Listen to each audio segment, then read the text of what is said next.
As they all approached Jerusalem, they came to Bethphage and Bethany at the Mount of Olives. Jesus sent out 2 of his disciples. He said to them, "Go to the village ahead of you. Just as you enter it, you will find a donkey's colt tied there. No one has ever ridden it. Untie it and bring it here." Someone may ask you, "Why are you doing this?" If so, say, "The Lord needs it, but he will send it back here soon."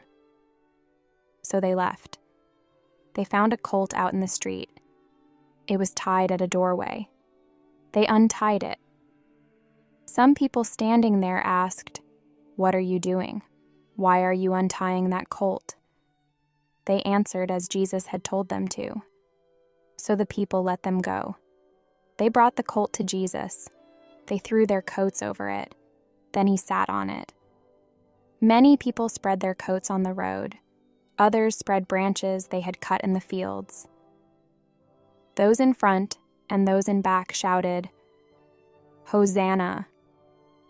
Blessed is the one who comes in the name of the Lord. Blessed is the coming kingdom of our father David. Hosanna in the highest heaven." Jesus entered Jerusalem and went into the temple courtyard. He looked around at everything, but it was already late.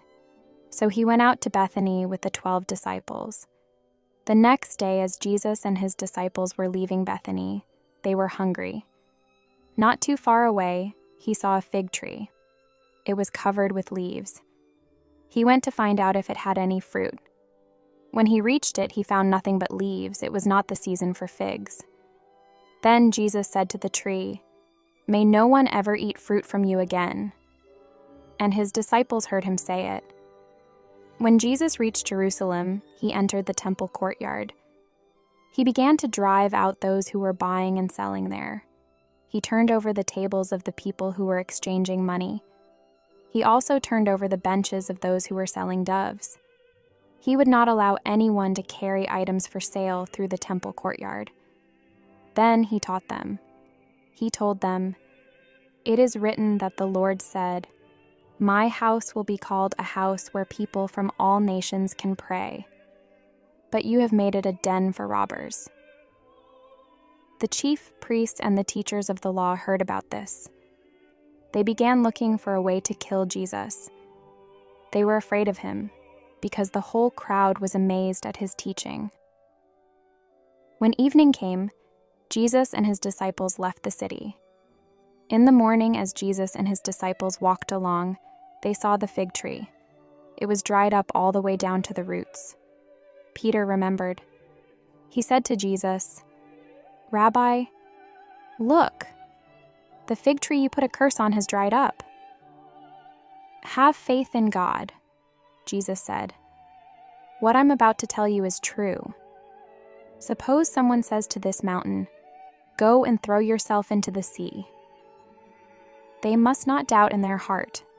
They must believe that what they say will happen.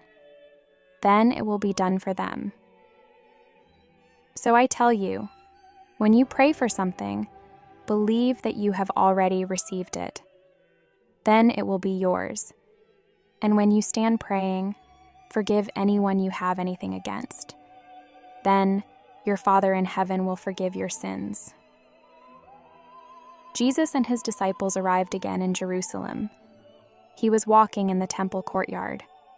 Then the chief priests came to him. The teachers of the law and the elders came too. "By what authority are you doing these things?" they asked. "Who gave you authority to do this?" Jesus replied, "I will ask you one question. Answer me, and I will tell you by what authority I am doing these things. Was John's baptism from heaven, or did it come from human authority? Tell me." They talked to each other about it. They said, "If we say from heaven," he will ask, "then why didn't you believe him? But what if we say from human authority?" They were afraid of the people. Everyone believed that John really was a prophet. So they answered Jesus, "We don't know." Jesus said, "Then I won't tell you by what authority I am doing these things either."